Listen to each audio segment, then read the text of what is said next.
Hello, this is me, Deogratias Rweyongeza in Edmonton, Canada.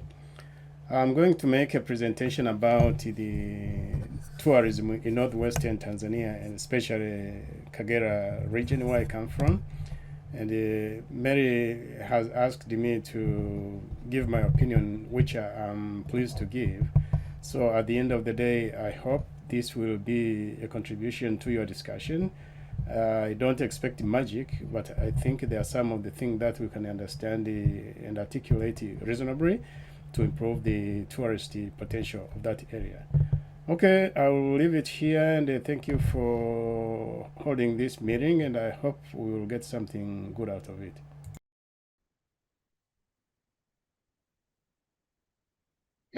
This is me, the Gracias Rweyongeza in Edmonton, Canada. The title of my presentation is Rethinking International Tourism in Northwestern Tanzania.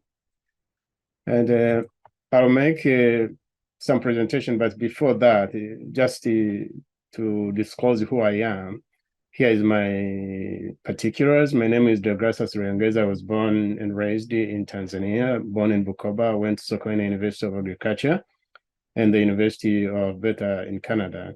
I have visited some national parks in Tanzania, Mikumi, Manyawa, 5 times almost, Ngorongoro, Arusha, Tarangire, a little bit of Kilimanjaro.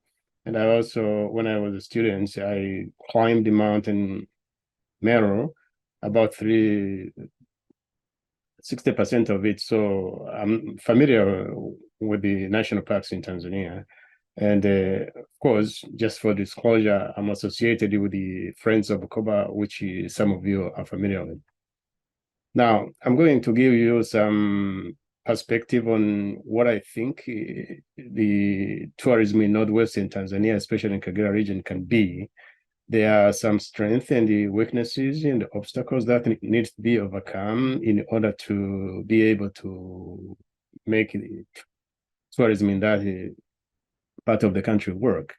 So as a part of disclosure, I have used a number of charts in this presentation from the report of the National Bureau of Statistics in Tanzania, especially to try to show you the structure and the general picture of tourism in Tanzania as a way of identifying some strengths and weaknesses and problems and the solution for Northwestern Tanzania.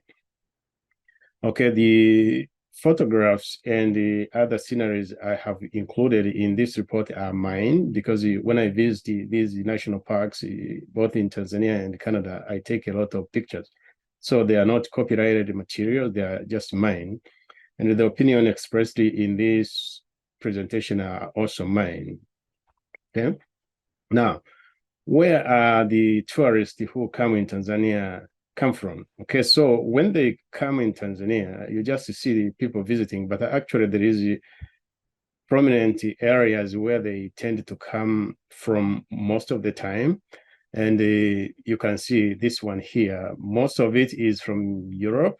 You will see somewhere Kenya in between here. And I used the data for 2018 and 2019 because this is what shows the real picture of tourism in Tanzania before the COVID-19 pandemic.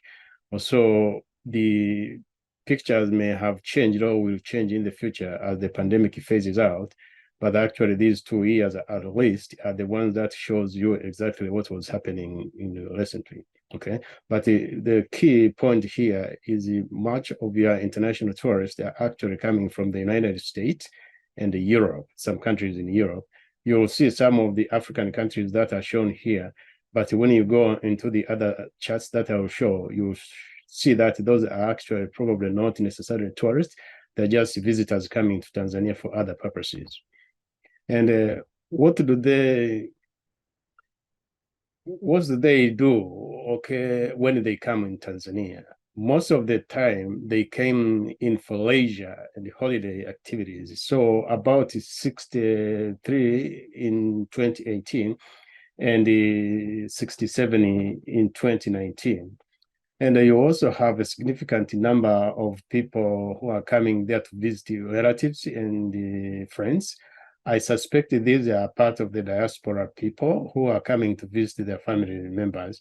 But because when they cross the border, when they asked who actually are they or where are they coming from, every data is treated as tourist because these numbers, the National Bureau of Statistics is getting these numbers from the immigration department when the people crosses the border. So they are related to diaspora people who may be visiting their family and friends. They are the ones that are also classed as tourists in there. Okay. Now, what do they come to do in Tanzania? What people come to do when they visit Tanzania? Here is a big chart, it's complicated chart. So I have highlighted some text in here to just try to make sense of it. You can see that most of the people who are coming from the United States obviously are coming from leisure and holiday activities. So do the people from Europe.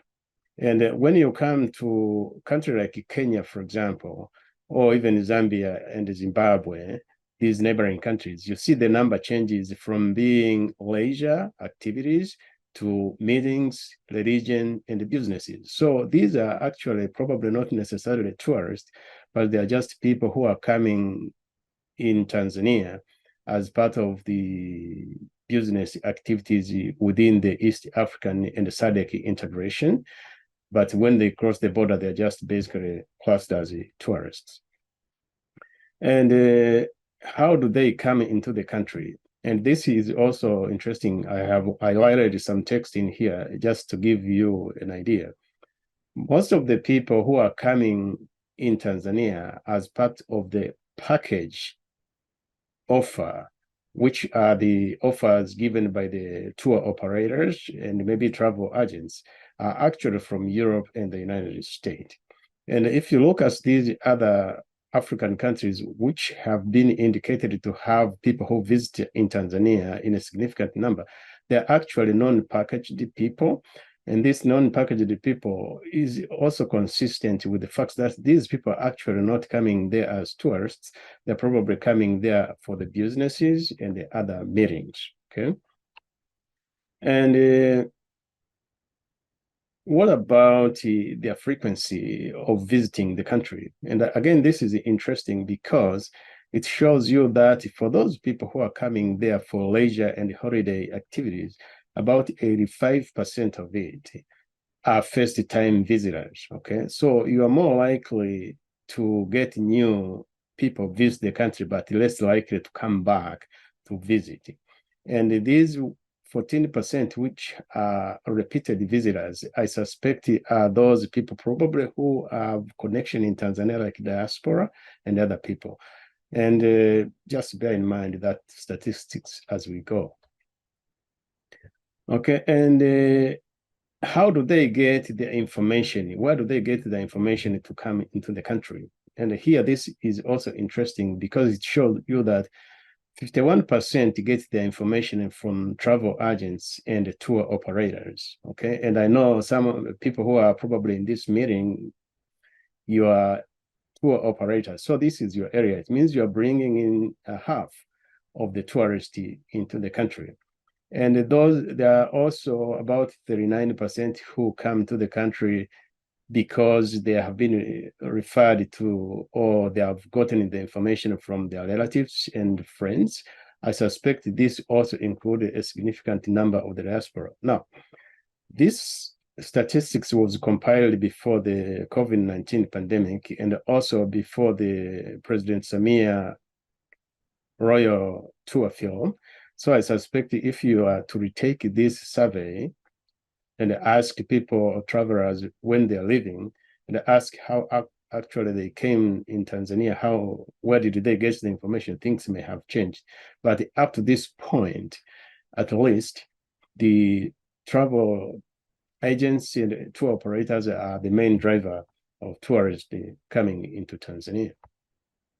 And where do they go when they come to Tanzania? Obviously, they go into Ngorongoro, they go into Zanzibar, Stony Town, Old Town, they go to Serengeti, Tarangire, Lake Manyara National Park, and Mount Kilimanjaro, and some to the museum and Arusha National Park. So this is interesting because they're just basically going to a small cluster of destination in northeastern Tanzania, and very few ventures to go, maybe in Morogoro and Mikumi and Selous, but otherwise all these other areas are underutilized significantly. Okay, what about people who go to Zanzibar? The statistics that I've shown the area are basically for the mainland. Now, what is Zanzibar situation is like? And I included Zanzibar here just to show you a certain point that I want to address in the next slides. So people who come into Zanzibar are actually coming there, 64% of them are coming there for non-wildlife related activities, tourist activities. Okay, they are coming for the beaches, they are coming for cultural tourism, and they are also coming for fishing, sport fishing, and diving. So what it tells me then is that first, you don't need large herds of wild animals to bring people into the country.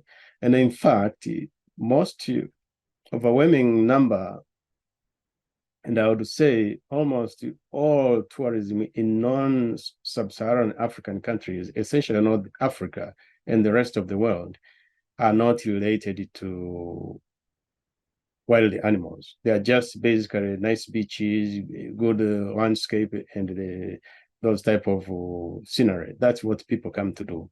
And interestingly, you can see in Zanzibar, about 87 to 88% of the people who came to visit Zanzibar in 2019 and 2018 just came in there for leisure-related activities, as opposed to the mainland, where you have a mixture of things, people visiting their families, a lot of people may be coming for meetings and religious activities. But in Zanzibar is pure tourism, leisure, holidays, vacations on the beaches and in other cultural areas. So the message I'm just trying to convey here is that you actually don't need large groups of large heads of wild beast, buffaloes, giraffe and lions, and other wild animals that are famous in the northeastern Tanzania in order to make a tourism industry. Okay. Another example is this. Here is what we have in Canada. This is in Alberta, in my province where I am based. These are the Rocky Mountains. If you have ever studied about the Rocky Mountains, this is the natural beauty and natural wonder of the world. That's how it looks like, the Rocky Mountains. And then here you have maybe millions and millions of people come into these areas. You can hardly get where to stay, even though you have many hotels and campsites, but you can still have difficulty in finding where to stay. And we keep coming over and over and over, okay, nonstop. So you don't necessarily need wild animals to get tourism. And in these areas, there are some animals, few of them, but you can stay here in a week without ever seeing a single animal, okay? So what the message I'm trying to send is that humans, we like certain features. We like waters, we like mountains, we like forests, we like all rugged landscape. So wherever you have a lake, you have an ocean, you have a large river, you have a mountain, you have large forest, or you have everything, anything that people can use to relax and hike around can be a large attraction for tourism. This is a show of Bukoba. This is my picture I took last year when I was visiting. And you can see how beautiful it is. Lake is a very good opportunities for people to swim, sport fishing, boating, kayaking, and other beach adventures, okay? You just have to develop them and create access for international tourists to come in there.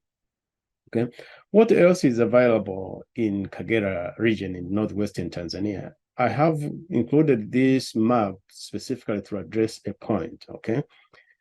You have a series of national parks. They used to be game reserve that the government recently upgraded into national park. Essentially, you have Burigi National Park, Rweyongeza National Park, Ibanda National Park in there. And on the other side of the border, you have a Kagera National Park in Rwanda. And also you have Rubondo National Park in Lake Victoria here. So the point I'm trying to address is this, okay?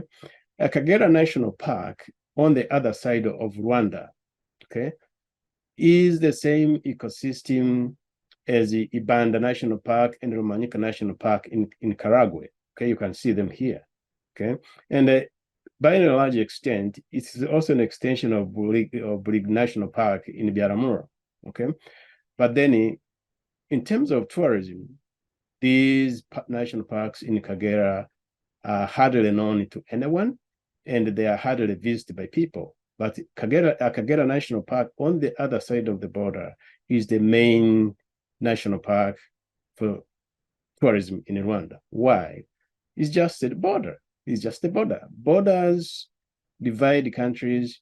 Borders not only they convey sovereignty of a state over its territory, but they also separate people, they separate things, they give opportunities and take opportunities. So as I continue with the presentation forward, you will see why I'm building a case that if a Kagera National Park on the other side of the river, of the Tanzanian border, is the main tourist activities, these national parks in Kagera and in Karagwe and Biaramuro can also be a magnet for tourism if you do some homework to make it work, enable them to be like a Kagera National Park in Rwanda. Okay. Now, when we talk about tourism in Tanzania, there are two things that you need to see here, which I have put a map of northern Tanzania. So essentially, you have northeastern Tanzania, which is Kagera region, Mwanza, Geita, and the others in there. And then you also have northeastern Tanzania, where you have Kilimanjaro, Arusha, and Manyara. Okay, so what was and a bit of Musoma. Mara. So what's the difference? The difference is that on the eastern side, you have a very established, very well developed international tourist destinations, which I call Area A. And on the western side of Lake Victoria, you have also national parks that are not utilized. Okay, so what's the difference?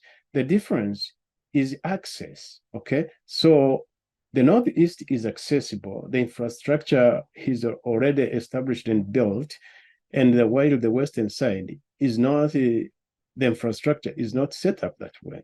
Okay, and if you go back into the slide that I produced, showed at the beginning, is that when you talk about tourism in East Africa, tourists in East Africa are essentially foreigners, okay, as opposed to other countries where tourists are actually domestic people or local people who visit national park. But in East Africa, overwhelmingly, tourism is by foreigners from America, from Europe, from the Middle East, and from Asia. And you continue maybe expanding this as China and other Far Eastern countries also become economically stronger, and they started traveling like the Europeans and the North Americans do. Okay, so without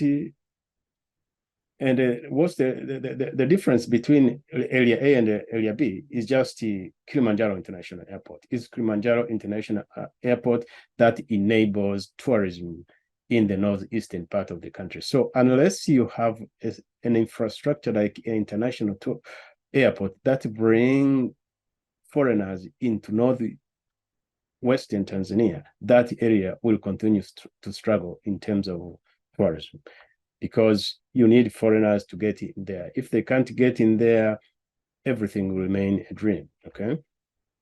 Here are some of the pictures I've taken from the Northeastern National Park for a while. These are all pictures are mine, except Kilimanjaro International Airport here. I just embedded it in here just to show you that what's the difference between the Northeast and Northwest is that in the Northeast, essentially you have an international airport thrown in the middle of the national park, so that from this airport, you can reach all these national park in the Northeast within 250 kilometers. Serengeti is a little bit far towards Mara region in there, but as long as you have already reached the Kia, okay, there is no, and Serengeti is the most probably famous national park that foreigners know about Africa.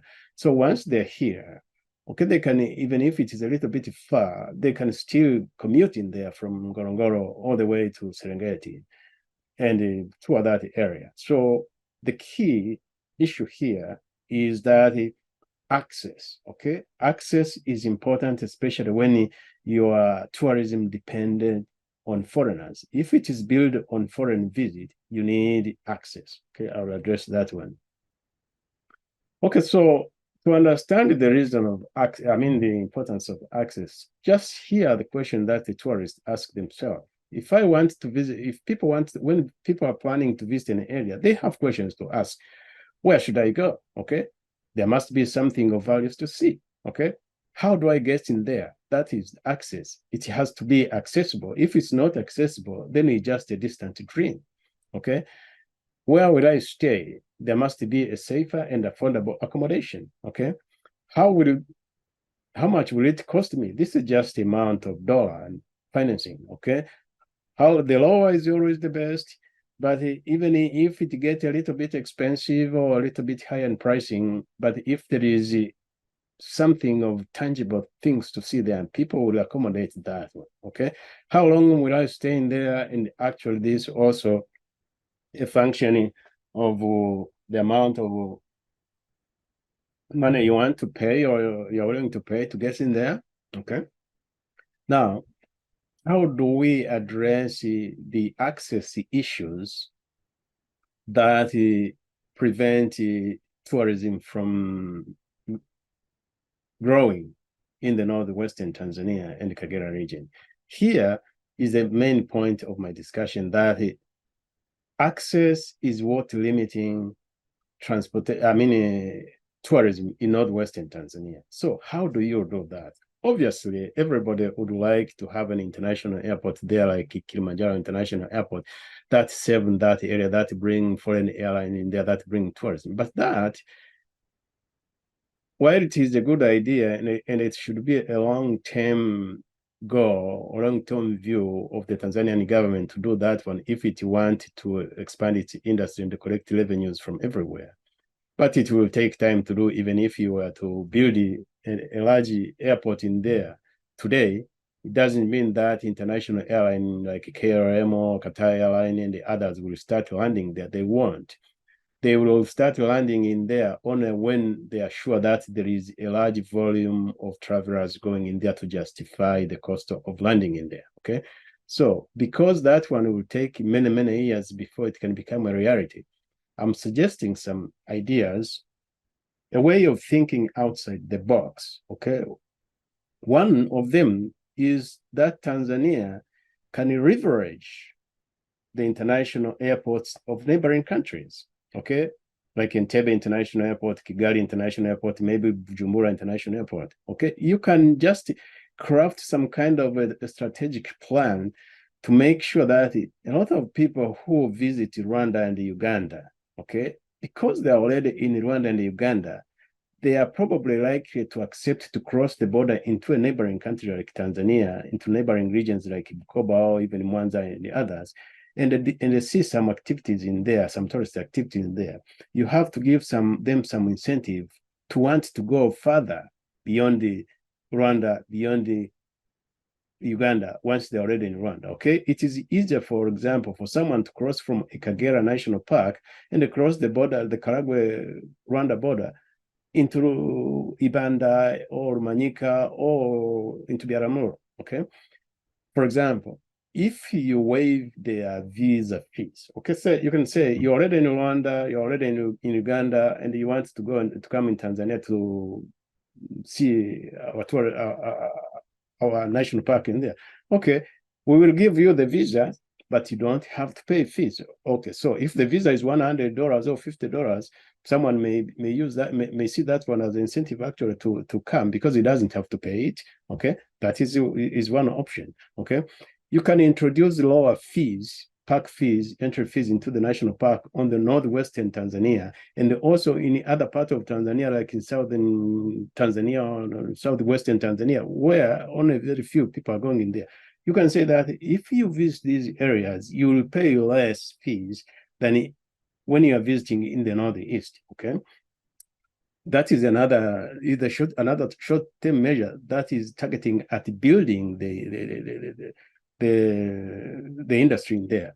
Or MV Mwanza, which will start operating, and MV Victoria can also have regular day visit to Uganda, okay, close to Kampala, and also to Kenya. And if they shuttle over the lakes between Kenya and Uganda and Bukoba, they may bring tourists in there who are already in Kenya or are already in Uganda, and bring them to Bukoba, where they can see the beaches. They can move further inland into Biaramuro or into Karagwe and visit the national park, as long as they are not paying a separate visa or they're paying lower entry fees.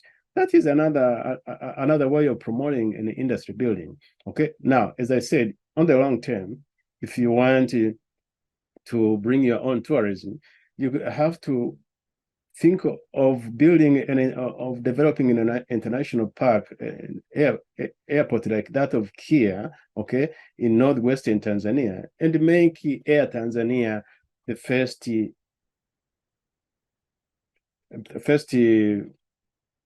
airline to land foreign tourists there, okay, while expecting that once the volume of travelers in that area develop, other airlines may start going in there over time, okay?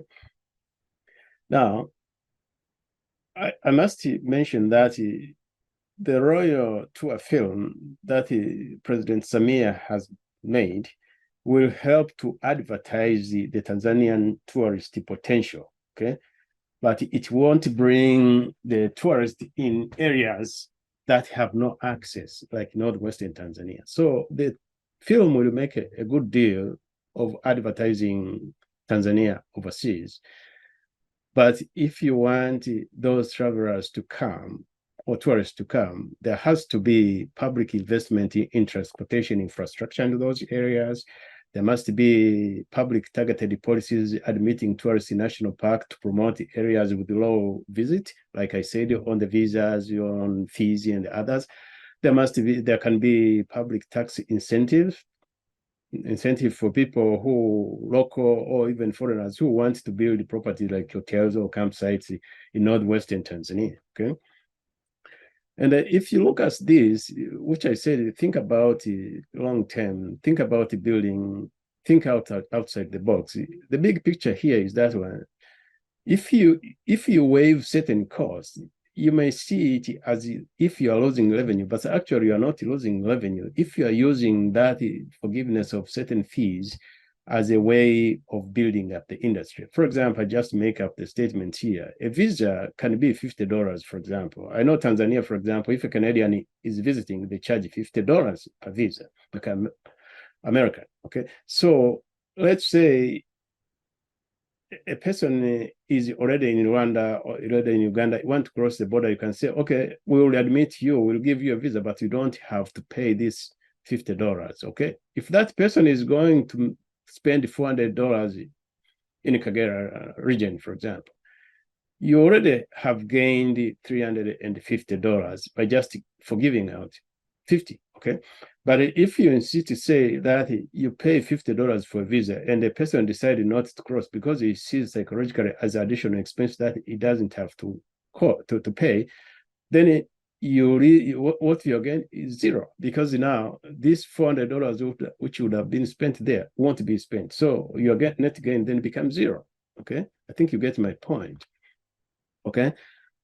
So, and here is how to see things. Here is another survey from the National Bureau of Statistics. When they ask people, tourists, when they are leaving the country, going back home, they ask you where else they have visited as part of this visit. Well, you can see that some have visited Kenya. 24% of those have visited Kenya. 12% of those have visited Rwanda. and I mean Uganda, and 8% of those have visited Kenya. So essentially, what I'm just trying to say that where did these people who visited Uganda and Rwanda before they visited Tanzania, where did they visit in Tanzania? Did they visit any of the areas in Kagera region, or they simply took a flight and went to Arusha? That's, I think you get my point. And here is a good picture of why it is important to leverage what is already happening in Rwanda and Uganda and maybe Burundi in order to bring the people in Northwestern Tanzania. These are the statistics of 2018. Okay, you can see that actually in 2019 and 2018, both Rwanda and Uganda admitted more tourists in their country than actually Tanzania did. Okay, so you had more travelers in Uganda, more tourists in Rwanda than in Tanzania. So why Tanzania can have some kind of policy of trying to entice those folks who have already entered Rwanda, entered Uganda, to cross into Tanzania for tourism activities in there. Okay, and what do the tourists say when they're asked about the experience in Tanzania? So the Tanzanians, when they're crossing the border, they ask those tourism that what was their experience and what they think the country can improve. Surprisingly, it's not surprising, they say 70% of them say you need to improve on your infrastructure. And 25% say you need to improve on your facilities and the services on those facilities. So about 82% then of the travelers say that Tanzania needed to improve on infrastructure-related issues. That's why I'm saying without infrastructure, without access, you can't have tourism, okay? And this is almost my last slides. I just give some personal opinion here, okay? I follow closely the discussion of things in Tanzania when people discussing a lot of economic development, tourism, problems, strengths, and weaknesses. I said my message here that think and act as a country, not as regions. People tend to associate opportunities, risks, strength, weaknesses, characters, and everything into regions, okay? The problem is that you have one country, one people, one economy, okay? You should think as a country, not as a region, okay? A lot of what is happening or is difficulty to achieve is a result of national planning, okay? Even with good intention, then I would say, efforts, local people can solve certain problem, cannot solve a problem that requires a national action. Okay, for example, tourists need public access and policies to certain part of the country. Okay, local travelers, travel agents, tour operators, local people who live in that areas will never be able to solve that problem. It will be solved by the central government. Challenge the high levels actors to enable the industry to function. Okay, the lower level folks, people, will build onto that, okay? The second point is that invite Tanzanians from across the country and overseas to invest or bring tourists in Northwestern Tanzania and the Kagera region, okay? Simply challenging the higher people that I always see in the media all the time, okay? By saying, higher people just come back from Dar es Salaam, from overseas, and solve this problem. That won't work, okay? It just obscures the need to solve a real problem, which is infrastructure and access into Northwestern Tanzania and the cross-border trade policies, barriers in East Africa. The higher people that tend to be challenged to do this one, they want to do it. First, it's not their duty. Second, even if they wanted, they want to be able to do that because they have no mandate to do it. And the third, they're just family members. They are just family people. They're just working for the well-being of their families. They will invest where their business would give a return, okay? They won't venture into something impossible just because they happen to be born there, okay? That's a good message. Another third message is that protects the environment of Lake Victoria to preserve fishing, shipping, tourism ground, and the other benefits. And this is the responsibility of the country, the region, and the Bukoba municipality as well, okay? If you have been in Bukoba in recent years, you'll see the amount of damage that is being done to the lake by siltation of the soil from the farm areas outside the town, and also by just letting garbage flow into that area. You need to protect that beauty, you need to protect the lake, you need to protect tourism of the future, okay? The fourth and last, I would say that see it as a good thing and a collective national responsibility to rehabilitate Tanzania's national parks and the game reserve damaged by poaching or refugees from neighboring countries. Okay? And the reason I'm saying this is because I know at some point the government tried to translocate lions from Serengeti National Park and translocating them to Burigi National Park. And then this caused a lot of complaining.